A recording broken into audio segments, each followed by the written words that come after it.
दोस्तों स्वागत है आपका सुखदेव नामक फर्जी महंत की पोल खोलने वाले इस दूसरे वीडियो में। कोई आपके धर्म से भ्रष्ट कर रहा है। रामपाल द्वारा लिखित ज्ञान गंगा उसमें मात्र देवताओं की बुराई के अतिरिक्त और कुछ है ही नहीं। अगर दोस्तों शॉर्ट में इसका परिचय दिया जाए तो ये एक फर्जी महंत बन बैठा है जो कहता है कि मैंने बचपन से ही गुरुकुल से शास्त्रों की शिक्षा ली है, लेकिन दोस्तों वास्तव में इसको सदग्रंथों का ABCD का ज्ञान नहीं है कि हमारे सदग्रंथों में आखिर लिखा क्या है। अब आइए समझते हैं इसने जो संत रामपाल जी महाराज के बारे में उवाबाई बातें की है, अब शब्दों का इस्तेमाल किया है, जिससे स्पष्ट होता है कि इसको गुरुकुल में किस प्रकार की सीख दी गई होगी, इसको किस प्रकार के अपशब्द सिखाए गए हैं गुरुकुल में। भगवान मेरी जैसी औलाद मेरे जैसे किसी को बाप ना मिले। अरे सुन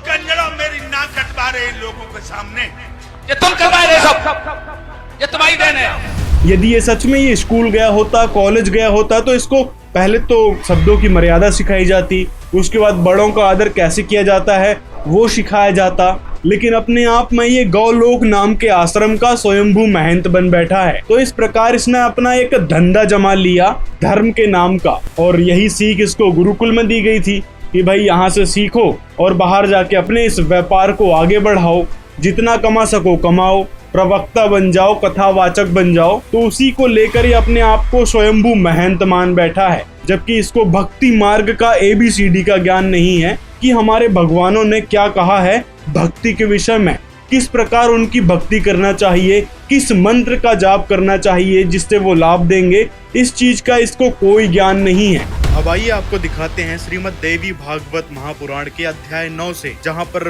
बताया गया है कि विष्णु जी और शिव जी की साधना करने वाले विप्र जो हैं नरकगामी है।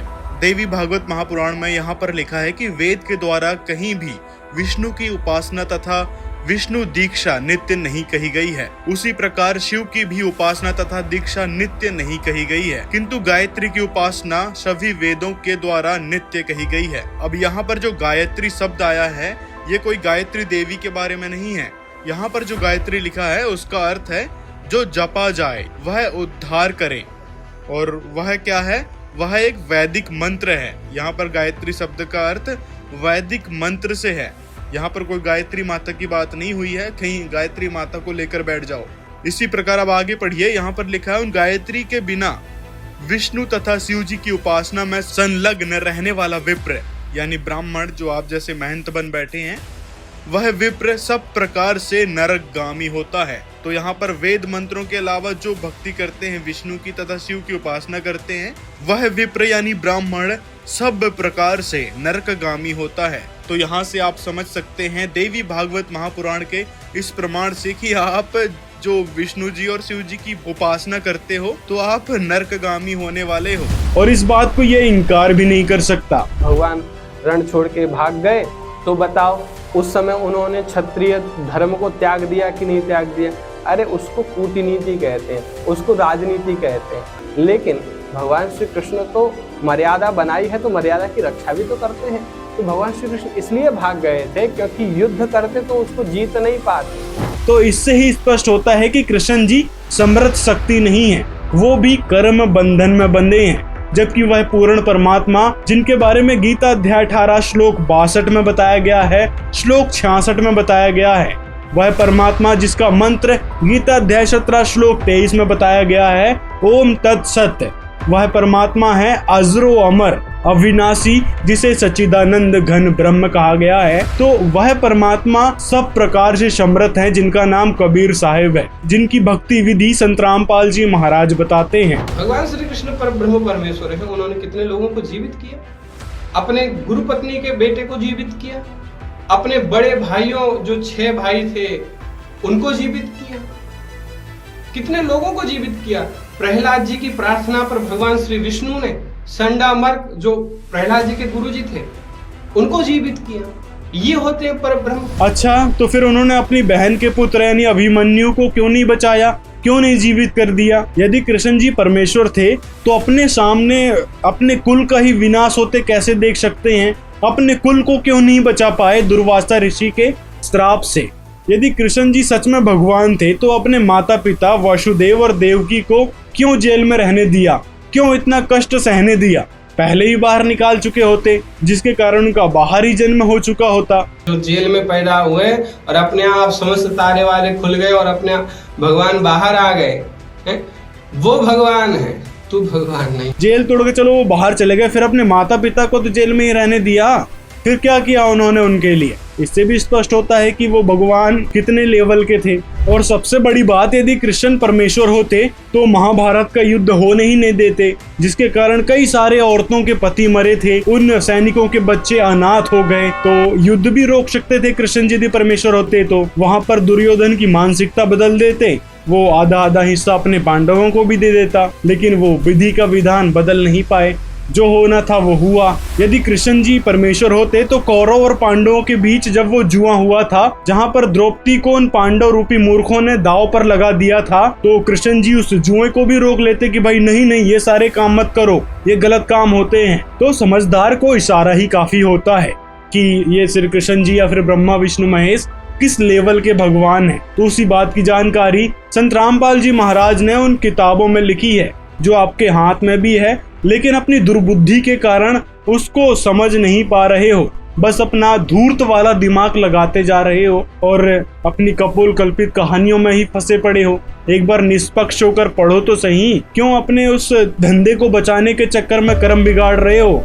क्या कहता है रामपाल कि एक परमेश्वर कबीर भगवान है और दूसरा मैं भगवान हूँ, उसके अतिरिक्त तो और कोई भगवान नहीं है। कब कहा है संत रामपाल जी ने अपने आप को भगवान? मतलब फालतू की बातें कितनी ही करवा लो इस बेवकूफ से, क्योंकि तर्कपूर्ण और प्रमाणित बातें करना इसके गुरुकुल में सिखाया ही नहीं गया है। अब इसे सुखदेव जी यानी इस फर्जी महंत ने संत रामपाल जी को चैलेंज किया था। अच्छा, मैं बोल रहा हूँ तो मेरे को आगे समझा दे कि देखो मैं परमात्मा हूँ, मेरे सामने ऐसा नहीं कहना, बता तो कुछ ऐसा चरितार्थ तो कर। चलो भाई, तुम्हारे कहने के अनुसार संत रामपाल जी महाराज में कोई शक्ति नहीं है, मान लिया। अब यदि सही में तुम महंत हो, तुमने गुरुकुल में सच्ची शिक्षा ली है, परमात्मा को भगवान को प्रसन्न कर लिया है, तो बोलो जरा तुम्हारे भगवान, तुम्हारे इष्ट देवों से कि हम पंचदेव या हम ब्रह्मा विष्णु महेश के बारे में अनर्गल ना बोलें। बोलो अपने समर्थ त्रिदेव ब्रह्मा विष्णु महेश या कृष्ण जी से ये बातें। हाँ करो तो, ऐसा कुछ तो करो। चलो मेरे ही सामने भेज दो आपके इष्ट देवता को कि इनको समझा दो कि ये हमारे धर्म के बारे में अनर्गल ना बोलें। कुछ तो प्रमाण दो जिससे हम मान लें कि भाई वो परमात्मा है। मतलब थोड़ा तो चित्रार्थ करें। तू थोड़ा एक 100 ग्राम विष पी के बता दे कि देखो मैं ब्रह्म परमात्मा हूँ, मेरे को कुछ नहीं होता, देखते हैं मरेगा कि नहीं मरेगा। चलो ठीक है, आप पीकर दिखा दो, क्योंकि आप शिव जी के भक्त हो, त्रिदेव को अपना इष्ट मानते हो, कृष्ण जी को अपना इष्ट मानते हो। तो मीराबाई ने भी जहर पी लिया था, वो तो बच गई थी। आप ही कहते हो ना कि कृष्ण जी ने बचा दिया, तो आप भी पीकर दिखाओ, जरा साबित करो कि आप कृष्ण जी के सच्चे भक्त हो। मतलब दूसरों को चैलेंज देने से अच्छा आप खुद करके दिखा दो ना, फिर आपको कृष्ण जी जीवित करने आते हैं नहीं आते हैं पता चल जाएगा। अच्छा, अपनी ही बात को ये उल्टी कह देता है और अपनी बात को ये सीधी कह देता है। जब इससे प्रमाण देने की बात आए तो गीता उठा लाएगा, महाभारत उठा लाएगा और रामायण उठा लाएगा। ये रामायण गीता महाभारत की उन्हीं बातों को मानता है जो इसका उल्लू सीधा कर रही हो, उनको नहीं मानता है जो इसके दिमाग से परे की बात हो। आप लोग एक बार चिंतन करिए, तो यदि थोड़ी सी भी आप किसी में बुद्धि है, विवेक है, तो इन समस्त चीजों को समझिए, नहीं तो बहुत नुकसान होने वाला है। नुकसान किसका होने वाला है? आप जैसे फर्जी मेहनतों का, जो कभी स्कूल तो गए नहीं, जिसके कारण कॉमन सेंस नाम की चीज आपके अंदर है नहीं। क्योंकि अगर स्कूल गए होते या फिर कॉलेज गए होते तो रीजनिंग, मैथमेटिक्स और बहुत सारी क्लासेस अटेंड करनी पड़ती, बहुत सारे कोर्सेज सीखने पड़ते जिससे कॉमन सेंस आती, सही गलत को समझने की, और वो सारी चीजें आपको गुरुकुल से मिल नहीं पाई, जिसके कारण आप जैसे पाखंडियों को यही नहीं पता कि आज का मानव समाज शिक्षित है और सही गलत को अच्छे से समझता है। पहले की तरह नहीं कि आप जैसे फर्जी गुरु बन बैठे लोगों ने जो बातें बता दी, बस आंख मूंद कर विश्वास कर बैठे कि भाई हाँ हमारे गुरुओं ने बता दी है तो सही है। और कुछ विश्वासी लोग अभी भी हैं जो आप जैसे फर्जी लोगों की बातों में आकर अपना जीवन बर्बाद कर रहे हैं अंध भक्ति को करके। किसी भी कोई भी वेद मर्यादा इसके ऊपर लागू नहीं होती और ना ही ये कोई भी मर्यादा को अपने चेले चपाटों को पालन करने का कहता है? कुछ भी नहीं है। मतलब इस फर्जी महंत ने उस पुस्तक को भी ढंग से नहीं पढ़ा जो उसके हाथ में है। ये इतने सारे नियम हैं संत रामपाल जी के, तुमको यही नहीं दिखाई दिया और कहते हो कि संत रामपाल जी तो कोई नियम ही नहीं बताते। और जो लोग इन नियमों का पालन करने की सहमति देते हैं उनको ही संत रामपाल जी महाराज नाम दीक्षा देते हैं। तो सुखदेव, आपके जितने भी गुरु हैं सभी ने धर्म का धंधा बनाकर सनातन धर्म का नाम लेकर सनातन धर्म का ही बेड़ा गर्क कर दिया है। दर्शकों, जनता तो जागरूक होने लगी है, इन पाखंडी गुरुओं से सवाल करने लगी है। लेकिन एक सवाल और है कि इन धर्म गुरुओं का आपस में इतना विरोधाभास क्यों? क्योंकि सारे के मार्ग न्यारे न्यारे, कोई कुछ कह रहा है, कोई कुछ बता रहा है, कोई कुछ कह रहा है, वो उसकी निंदा कर रहा है, उसकी वो सचमुच निंदा कर रहे हैं और दास केवल यथार्थ बता रहा है। तो साधु संत तो इकट्ठे होने चाहिए। अगर वो संत हैं, एक दूसरे से विरोध नहीं होना चाहिए उनको, और सब ने मिलकर, मान लीजिए दास जो ज्ञान बता रहा है और किसी को इस पर आपत्ति है, वैसे तो आपत्ति दास छोड़ता है को नहीं, क्योंकि साथ लालटेन दिखा देता है ये टॉर्च कि आप ये बोल रहे हो श्रीमान जी, आपकी ये पुस्तक है, आपने लिखा है और हमारे वेद ये बता रहे, तो उसकी जुबान पर टेप लग जाती है, वो बोल सकता नहीं, हिल सकता नहीं। फिर वो बकवाद करता है, वो तो गुड्डा है, झूठा है, उसकी बातें मत सुनना है, वो तो निंदा करता है। और क्या बोलेगा? फिर यही बोलेगा, अरे एक बात तो बता दो, तेरी निंदा करी हो, तुझे गुंडा कहा हो, तू चोर कहा हो या ठग कहा हो, तेरे ज्ञान मत रोटी ढूंढी है, वो वेदों से कंपेयर की है, सदग्रंथों से कंपेयर, इतना किया दास ने। दर्शकों, संत रामपाल जी महाराज ने भारत के शीर्ष धर्मगुरुओं को इनके आपस में इस तरह के झगड़े को खत्म करने के लिए तथा आम जन मानस भक्ति और भगवान के नाम पर संशय मुक्त होकर भक्ति की सत्य राह पर चलकर मोक्ष प्राप्त कर सकें, इस उद्देश्य से वर्षों से इन धर्मगुरुओं को ज्ञान चर्चा के लिए आमंत्रित करते हुए आए हैं। लेकिन आज तक कोई भी संत रामपाल जी महाराज का सामना नहीं कर सका है। देखिए ये वीडियो। अब देखिएगा, हमने 11 अक्टूबर सन 2009 को इन सभी आदरणीय शंकराचार्यों से प्रार्थना की थी कि आप जी आध्यात्मिक ज्ञान चर्चा के लिए पधारें, लेकिन ये अपने आप को शायद महान समझते हैं और अपनी बेइज्जती समझी होगी रामपाल से गोष्ठीकरण में, लेकिन उस तरह नहीं तो इस तरह कर दिया हमने तो इनकी हिंदी। अब संसार आप समझ जाएगी जनता ये किसे एक शंकराचार्य है। जिन गुरुओं को वास्तव में यही ज्ञान नहीं हुआ कि हमारे पुराणों में वो देवी देवता अपने बारे में क्या सच बता गए और किस प्रकार वो अपनी भक्ति में आरूढ़ करने के चक्कर में ज्ञान दे गए, और वही सच यदि आज के समय में संत रामपाल जी महाराज ने दिखा दिया तो आप जैसे लोग समझने लगते हैं कि ये तो सनातन विरोधी हैं, हमारे देवी देवताओं का अपमान करते हैं, उल्टा पुल्टा बोलते हैं, इंसल्ट करते हैं। मतलब आप जैसे और इन पाखंडी गुरुओं को सच हजम नहीं हुआ तो ऐसी अभद्र भाषाएं निकलने लगी। लेकिन सच तो सच होता है ना, चाहे आप आज स्वीकार कर लो, चाहे कुछ दिन बाद स्वीकार कर लेना, लेकिन सच यही है जो संत रामपाल जी महाराज ने बताया है कि ब्रह्मा विष्णु महेश नाशवान है, उनकी जन्म मृत्यु होती है, जिसके बारे में ये देख लो कई सारे प्रमाण है। और साथ में बताया गया है कि ये देवी देवता यानी ब्रह्मा विष्णु महेश तक अपने कर्म संस्कार में परिवर्तन नहीं कर सकते। यदि किसी की डेथ लिखी हुई है तो उसकी होगी ही, वो उसकी उम्र नहीं बढ़ा सकते। साथ में उन्हीं देवी देवताओं ने पूर्ण परमात्मा का भी जिक्र किया है संकेत के रूप में। रामपाल द्वारा लिखित ज्ञान गंगा में जो भी बातें लिखी गई हैं उनमें भगवान का नाम हटा दीजिए अथवा भगवान के कुछ श्लोकों को हटा दीजिए, उसके अतिरिक्त पूरी की पूरी बकवास भर रखी है, उसमें बिना सर पैर की बातें हैं, उसका कोई भी मतलब नहीं बनता है, मतलब कुछ भी लिख रखा है। यदि इस किताब में लिखी बातों का मतलब नहीं बनता तो जो पढ़े लिखे व्यक्ति हैं वो लोग क्यों सराहना करते इस किताब को पढ़कर। जैसे सुप्रीम कोर्ट के अधिवक्ता ने कहा था कि इस किताब का नाम ज्ञान गंगा नहीं ज्ञान सागर होना चाहिए। मतलब इसमें इतना सारा ज्ञान भरा है हमारे पवित्र सदग्रंथों का, सृष्टि रचना का, हमारे पाखंडी गुरुओं का, 4 वेद 6 शास्त्र 18 पुराण और यहाँ तक कि मुस्लिम धर्म के कुरान शरीफ, ईसाई धर्म की बाइबल, सिख धर्म के गुरु ग्रंथ साहिब आदि सदग्रंथों का इतना सारा ज्ञान भरा है, जिस कारण उन्होंने कहा था इस किताब का नाम ज्ञान गंगा नहीं ज्ञान सागर होना चाहिए। और इसी के चलते कई सारे कथावाचक हैं जिन्होंने संत रामपाल जी महाराज की इस ज्ञान गंगा पुस्तक को पढ़ा और पढ़ते ही वो समझ गए कि भाई यथार्थ ज्ञान तो ये था और हम कर किस प्रकार से रहे थे। लेकिन संत रामपाल जी महाराज की शरण में आने के बाद उनका पूरा जीवन ही बदल गया। उन्होंने सतभक्ति स्वीकार करी और आज जन समाज को समझा भी रहे हैं। और वहीं दूसरी तरफ आप जैसे और आपके ये पाखंडी गुरु जैसे लोग हैं जिनको ज्ञान तो हो गया है कि वास्तव में सदग्रंथों में तो यही लिखा है, लेकिन अपनी दुकानों को बंद होता देख ये सच को स्वीकार नहीं करने दे रहे हैं और ना ही कर रहे हैं। लोगों को और ज्यादा से ज्यादा बहकाने की कोशिश में लगे हैं और ये सच है और ये खुद आप अपने अंतःकरण से पूछ सकते हैं। ऊपर ले अपने धंधा बचाने के चक्कर में कितना ही दिखावा कर लो, कितनी ही बकवास कर लो, लेकिन आपका अंतःकरण जानता है कि कहीं ना कहीं आप उन कपोल कल्पित कहानियों से ही ग्रसित हैं जिनका दूर दूर तक कोई सच नहीं है। तो अपनी दुकानदारी को छोड़ो और संत रामपाल जी महाराज की शरण में आओ और सतभक्ति ग्रहण करो। कुछ नहीं रखा इन लोगों के पीछे घूमने में, ये खुद अज्ञानी है, इनको ज्ञान नहीं है हमारे धर्म का ना ही धर्म शास्त्रों का। अब ये भोले भाले श्रद्धालुओं को भड़काने के उद्देश्य से कहता है ये समस्त लोगों का धर्म भ्रष्ट करने पर तुला हुआ है, ये सब लोगों को भ्रमित करके अलग ही डायरेक्शन में ले जाने में लगा हुआ है। अर्जुन तो कृष्ण को जानता ही था ना।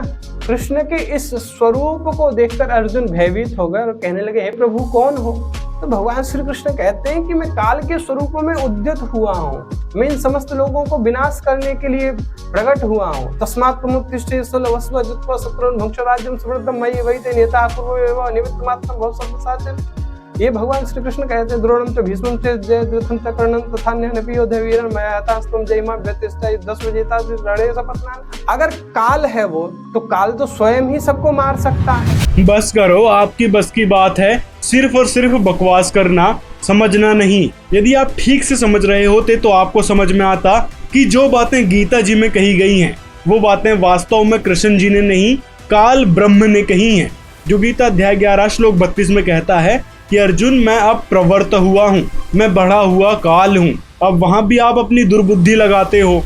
अब भगवान श्री कृष्ण क्या कह रहे हैं? मैंने अपनी योग माया के प्रभाव से यह स्वरूप दिखलाया है, तेरे अतिरिक्त किसी और ने नहीं देखा।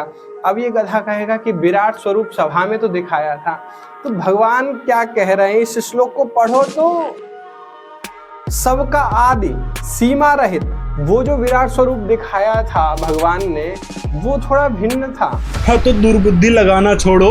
वास्तव में यहाँ पर गीता ज्ञान देने वाला काल ब्रह्म ही है, जो अर्जुन के कहने पर अब कह रहा है कि मैं बढ़ा हुआ काल हूँ, जो सब लोगों को खाने के लिए अब प्रवृत्त हुआ हूँ। आगे चलकर इसी काल ने बहुत सारी बातें कही है इसी गीता अध्याय 11 में, जो आप धीरे धीरे पढ़ोगे तो समझ में आएगा कि भाई ये हमारे कृष्ण जी के तो काम ही नहीं थे, ना ही युद्ध कराना और ना ही इस प्रकार चबा चबा के खाना। कृष्ण जी तो नर्म स्वभाव के थे और इस प्रकार की बातें कृष्ण जी ने कभी नहीं कही थी, जो बातें गीता ज्ञान देते समय कह रहे थे। अब जैसे उदाहरण के तौर पे समझो, किसी के अंदर प्रेत प्रवेश हो जाता है तो उसके शरीर में कोई कंट्रोल नहीं होता, ना ही उसको याद होता है कि उसने क्या बातें कही थी, क्योंकि उसके अंदर प्रेत प्रवेश था और सारा शरीर का कंट्रोल वो प्रेत ही ले लेता है। इसी प्रकार जब कृष्ण जी के अंदर काल ब्रह्म प्रवेश हुआ तो सारा कंट्रोल दिमाग का भी शरीर का भी उस काल ब्रह्म ने ले लिया। तो इसी कारण अर्जुन उनको नहीं पहचान पा रहा था। तब उसने पूछा था कि आप हो कौन? तब काल ब्रह्म ने कहा था गीता अध्याय 11 के श्लोक 32 में कि मैं बढ़ा हुआ काल हूँ, जो सबको खाने के लिए अब प्रवृत्त हुआ हूँ। मतलब कृष्ण जी के अंदर प्रवेश करके काल भगवान ने सारी की सारी गीता का ज्ञान दिया है। और आगे गीता अध्याय 11 के श्लोक 47 में जैसे कि आप कह रहे थे, रामपाल कहता है अध्याय 11 और श्लोक संख्या 47 में गीता में बोलने वाला प्रभु काल कह रहा है कि हे अर्जुन, यह मेरा वास्तविक रूप काल है, इसके अतिरिक्त पहले किसी ने नहीं देखा। अब इसे पूछा जाए कि इसमें कहाँ लिखा है काल? तो भाई हर जगह थोड़ी ना कहते रहेगा कि मैं काल हूँ। एक बार उसने बता दिया कि भाई मैं बढ़ा हुआ काल हूँ, तो बार बार थोड़ी ना आगे दोहराते जाएगा। लेकिन नहीं, इनको अपनी मंद बुद्धि लगानी है कि नहीं, यहाँ तो कृष्ण जी ही कह रहे हैं, कृष्ण जी ही काल का रूप रख लेते हैं, कृष्ण जी ही सब कुछ कर लेते हैं। और फिर जैसे ही प्रेत उस शरीर को छोड़ देता है तो फिर वो व्यक्ति सजग हो जाता है। उससे पूछा जाए कि भाई तुमने जो बोला था, तो वो कहता है कि भाई मेरे को तो कुछ याद ही नहीं कि मैंने कहाँ गया था, क्या किया था। इसी प्रकार जब अर्जुन ने कृष्ण जी से कहा था कि गीता का ज्ञान मुझे फिर से सुनाइए, महाभारत के 2 खंड में ये प्रमाण मिलता है। यहाँ पर अर्जुन कहता है कि हे माधव, वह ज्ञान मेरे को फिर से सुनाइए, अपनी बुद्धिहीनता के कारण मैं उसे भूल चुका हूँ। तब यहाँ पर कृष्ण जी अर्जुन को धमकाते हुए कहते हैं कि तुमने वो ज्ञान याद क्यों नहीं रखा, मैंने उस समय योग युक्त होकर ज्ञान दिया था। श्री कृष्ण बोले, अर्जुन उस समय मैंने तुम्हें अत्यंत गोपनीय विषय का श्रवण कराया था, अपने स्वरूप भूत धर्म सनातन पुरुषोत्तम तत्व का परिचय दिया था और नित्य लोकों का भी वर्णन किया था, किंतु तुमने जो अपनी नासमझी के कारण उस उपदेश को याद नहीं रखा, यह जानकर मुझे बड़ा खेद हुआ है। उन बातों को अब पूरा स्मरण होना संभव नहीं जान पड़ता। पांडु नंदन, निश्चय ही तुम बड़े श्रद्धाहीन हो, तुम्हारी बुद्धि अच्छी नहीं जान पड़ती। अब मेरे लिए उस उपदेश को ज्यों का त्यों दोहरा देना कठिन है, क्योंकि उस समय योग युक्त होकर मैंने परमात्म तत्व का वर्णन किया था। अब पुण्यात्मा, अब आपके कति समझ में आ जाएगी। यू ज्ञान बोला किसने? श्री कृष्ण जी का था रोल नहीं गीता के ज्ञान में। अब ये खुद कह रहे हैं कि मैंने, अब जैसे ये दास आपको ये सत्संग सुना रहा है और आप मुझे 10 वर्ष के बाद पूछ लियो जी इस विषय पर जो आपने ये सत्संग किया था कृपा फिर सुनाइयो, कभी सुन लो उसी से मैं सुना दूंगा, क्योंकि वो मैंने अपने होश आवास में सुना रखा है। और मेरे अंदर कोई प्रेत बोल रहा है तो फिर मैं ये बात बोलूंगा जो श्री कृष्ण बोल रहे हैं कि तुमने याद नहीं रखा, तुम कैसे व्यक्ति हो, श्रद्धाहीन हो, बुद्धिहीन हो। अरे भले आदमियों, ये दास सत्संग करेगा और प्रथम बार जो श्रोता इस सत्संग को सुनेगा 20% याद रहता उसको, और मैं फिर डांट मारूं कि तुमने याद क्यों नहीं रखा, तो इसका इससे सिद्ध है कि खिसियानी बिल्ली खंबा नोच रही है। तो इससे स्पष्ट है दोस्तों कि गीता का ज्ञान जो है कृष्ण जी ने नहीं दिया है, उनके अंदर प्रवेश करके काल भगवान ने दिया है। अब आपकी क्या राय है इस फर्जी महंत के बारे में, हमें कमेंट में जरूर बताएं। साथ में दोस्तों ये वीडियो को मैं सजेस्ट करना चाहूंगा, इस वीडियो को आप जरूर देखें, बहुत सारी जानकारी आपको मिलेगी। मिलते हैं अगले वीडियो में।